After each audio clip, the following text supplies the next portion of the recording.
Hello दोस्तों, कैसे हो आप लोग। राहुल फिटनेस क्लब में आपका स्वागत है। तो आज मेरा ऐसा टॉपिक है कि बहुत से बंदों या जो जिम कर रहे हैं उनके मन में डाउट होता है कि प्रोटीन ले नहीं ले, प्रोटीन में क्या लें।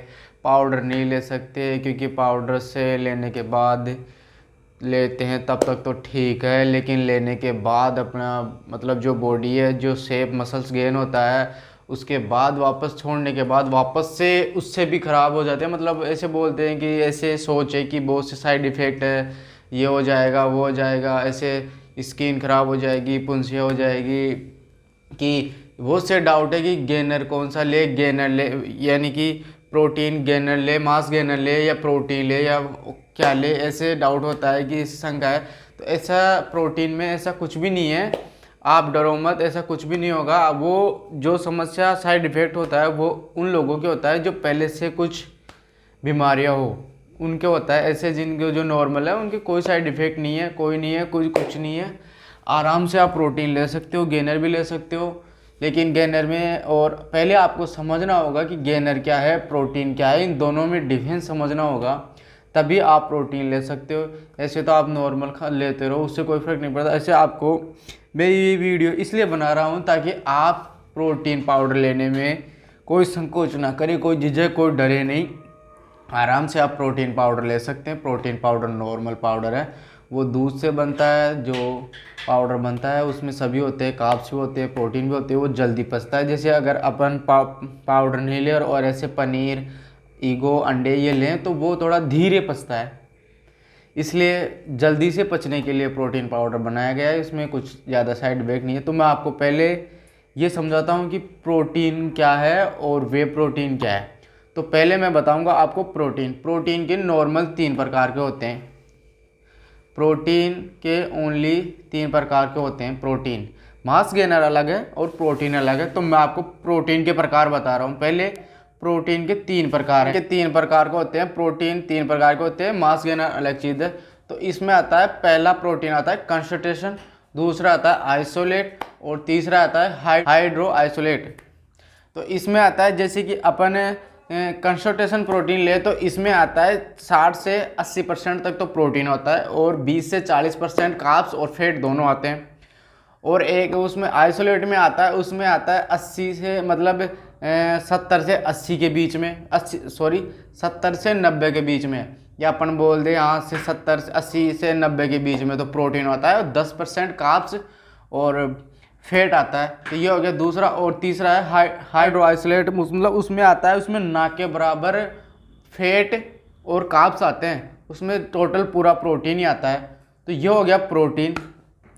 अब आप बोल रहे हो कि प्रोटीन और गेनर में क्या है, तो मैं आपको बताता हूँ कि पहले बताता हूँ आपको प्रोटीन। जो नॉर्मल प्रोटीन आता है उसमें आप देख सकते हैं कि जैसे कि ये मैंने मंगाया था फ्रूटी का, मैं कोई ऐड नहीं कर रहा हूँ, कुछ भी नहीं है, बस जो मैं इन्फॉर्मेशन दे रहा हूँ कि मैंने लिया था एक बार बस, तो ख़त्म होने वाला है, वैसे भी ख़त्म हो गया है, मतलब एक दिन का इसको बचा है। कंसंट्रेशन, तो ये है नॉर्मल प्रोटीन। जो नॉर्मल प्रोटीन आता है वो प्रोटीन है। अब इसमें 34 ग्राम की स्कूप है तो उसमें आता है अपने को 26 ग्राम तो प्रोटीन मिल गया। अब बचा कितना, यानी कि 34 ग्राम में ये 8 वो फैट और कार्ब्स मिल रहे हैं। जैसे कि इसमें मान लो 26 ग्राम तो प्रोटीन मिल रहा है 34 ग्राम में से, बाकी जो 8 ग्राम है वो अपने को फैट और कार्ब्स दोनों मिल रहे हैं। तो ये हो गया नॉर्मल प्रोटीन।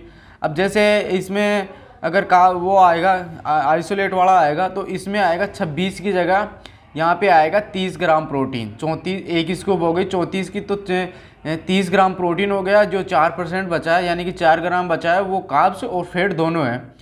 तो ये हो गया नॉर्मल प्रोटीन।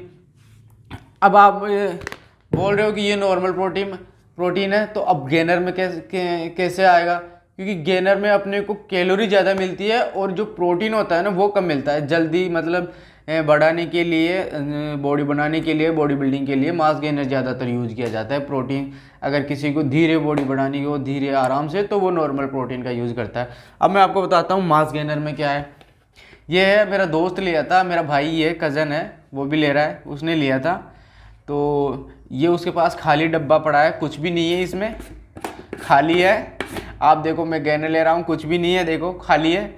तो उसके पास पढ़ा था, तो मैं इन्फॉर्मेशन बहुत से जो बंदे आ रहे थे वो जिम में बोल रहे थे प्रोटीन ले नहीं ले क्या, तो इसलिए फिर मैं सोच रहा था कि चलो इन्फॉर्मेशन दे देता हूँ, वीडियो बना लेता हूँ। तो अब इसमें देखिए आप कि ये है मास गेनर, MB वाला है, मैं कोई ऐड नहीं कर रहा, मेरे को कोई पैसे वैसे नहीं मिल रहे इससे। तो अब ये देखिए इसमें है, इसमें अपने को सबसे ज़्यादा कैलोरी मिलेगी इसमें, जैसे कि 100 ग्राम का एक स्कूप हो गया, उसमें प्रोटीन कितना मिल रहा है 20%, यानी कि 20 ग्राम प्रोटीन मिल रहा है। तो 80% जो है ना वो अपने को फेट मिल रहा है, फेट या कैलोरी होती है ना, कार्ब्स और कैलोरी मिल रहे हैं। अब इसमें कार्ब्स कार्बोहाइड्रेट मिल रहा है अपने को 70% और प्रोटीन 20% मिल रहा है, और जो फेट है वो फेट 2% मिल रहा है, बाकी और चीज़ें कार्ब्स और वो और से मिल रहे हैं। तो अपने को सबसे ज़्यादा कार्ब्स मिल रही है, यानी कि कैलोरी मिल रही है। तो मास गेनर है ही इसलिए कि मसल्स को बढ़ाता है, तो वो तो वेट बढ़ाएगा, तो जितनी कैलोरी लेंगे अपन उससे ही वेट बढ़ेगा। तो ये हो गया गेनर। आपको अच्छे से समझ में आ गया कि प्रोटीन और मास गेनर है क्या। चलो मैं फिर से समझा देता हूँ प्रोटीन और मास गेनर क्या है। प्रोटीन में अपने को कैलोरी बहुत कम मिलेगी, कैलोरी नहीं मिलेगी अपने को, 100 में से ओनली 30% ऐसे 20% कैलोरी मिलेगी और नहीं मिलेगी। और मास गेनर में अपने को इसका उल्टा करना है, जैसे कि 20% या 40% तो अपने को 30% तो प्रोटीन मिलेगा, और जो 60 और 70% है ना वो अपने को कैलोरी के रूप में मिलेगी। तो ये हो गया, इसलिए अपना वेट बढ़ता है, मसल्स गेन होता है। ये जल्दी अपनी मसल्स गेन को होता है, वेट नहीं बढ़ रहा, उनके लिए ये ज़रूरी है। तो आप मास गेनर ले सकते हो। अब रही बात साइड इफेक्ट की, तो प्रोटीन उनको नहीं पचता जिनके लीवर में या उनमें जो प्रॉब्लम होती है ना, उनको नहीं पचता, और जो जिम नहीं जाते यार ऐसे प्रोटीन ले उनको ये कुछ काम ही नहीं करेगा, फ़ायदा ही नहीं है उनको लेने के लिए, क्योंकि ये वॉशरूम में वेस्टेज जाएगा। इसलिए प्रोटीन या मास गेनर कुछ भी ज़रूरत ही नहीं है उनको, तो जो जिम नहीं जा रहे।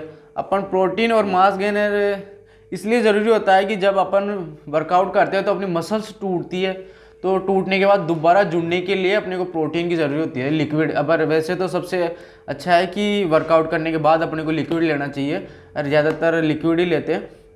तो जो मसल्स को जोड़ने के लिए प्रोटीन लेते हैं, जल्दी वेट बढ़ाने के लिए मास गेनर सही है। और जो नॉर्मल धीरे धीरे चल रहे हैं, जैसे धीरे धीरे किसी को बॉडी बिल्डिंग में नहीं जाना या आराम से अपना शरीर बनाना है फिट रहने के लिए, तो नॉर्मल प्रोटीन काफ़ी है। नॉर्मल प्रोटीन अगर आपके पास पाउडर के लिए ऐसे पैसे नहीं है तो आप नॉर्मल प्रोटीन भी ले सकते हैं। तो अब आपको समझ में आ गया होगा कि गेनर और प्रोटीन में अंतर क्या है। गेनर में अपने को कैलोरी ज़्यादा मिलती है, प्रोटीन कम मिलता है, प्रोटीन की मात्रा। और प्रोटीन में अपने को प्रोटीन जो ये नॉर्मल प्रोटीन होता है उसमें प्रोटीन ज़्यादा मिलता है और कैलोरी कम मिलती है। तो ये था अपने प्रोटीन और गेनर में अंतर। तो आप कोई सा भी ले सकते हो, इससे बहुत ज़्यादा साइड इफेक्ट नहीं है। गेनर अगर आप गेनर लेते हो तो आपको छोड़ने के बाद आपको जो 50% आपकी जो बॉडी बनी है उसका 50% वापस धीरे धीरे रिकवरी हो जाएगी। वो तो आप आराम से उसके वर्कआउट करके मेंटेन रख सकते हो। प्रोटीन में ऐसा कुछ भी नहीं है, साइड इफेक्ट नहीं है छोड़ने के बाद, ऐसा कुछ भी नहीं है। जो नॉर्मल प्रोटीन है वही है, तो आप कुछ भी ले सकते हो। ये कोई ऐड वगैरह नहीं है, ये तो मेरे पास पड़े थे जो इन्फॉर्मेशन देने के लिए कि इसलिए मैंने ये वीडियो बनाया, इसलिए डब्बा का यूज़ किया, वरना मैं ऐसे भी बता सकता था, ताकि कैसे आपको ऐसे अच्छे से समझ में आ गया होगा। तो आप दोनों कुछ भी ले सकते हो बॉडी बिल्डिंग के लिए। आप अगर वर्कआउट नहीं कर रहे हो तो आप प्रोटीन मत लो, गेनर मत लो, क्योंकि वेस्टेज जाएगा। आपको जिनके लीवर में प्रॉब्लम है उनके प्रोटीन ज़्यादा लेने से भी वेस्टेज जाएगा। तो होप है आपको गेनर, वे प्रोटीन और मास गेनर में आपको आराम से समझ में आ गया होगा कि दोनों चीज़ें अलग अलग है, एक नहीं है। आराम से कोई संकोच नहीं है, आप ले सकते हो। मैं कोई एडवाइस नहीं दूंगा कि आप कौन सा वे प्रोटीन लो या कौन सा, मैं कुछ नहीं, ऐड वगैरह कुछ नहीं है, जो आपको पसंद है। अगर आपको इसमें प्रोटीन ही चाहिए तो मैं प्रोटीन के लिए अलग से वीडियो बनाया है मैं उसका लिंक ऐसे नहीं है तो आप ऐसे वीडियो ऐसे लिंक डाल दूंगा, आप वो प्रोटीन ले सकते हो, सस्ता घरेलू बिल्कुल आराम से। तो ये था अपना प्रोटीन के बारे में वीडियो। आप वीडियो देखिए, आप नहीं है तो आप ऐसे नॉर्मल भी ले सकते हो प्रोटीन। तो वीडियो देखने के लिए धन्यवाद।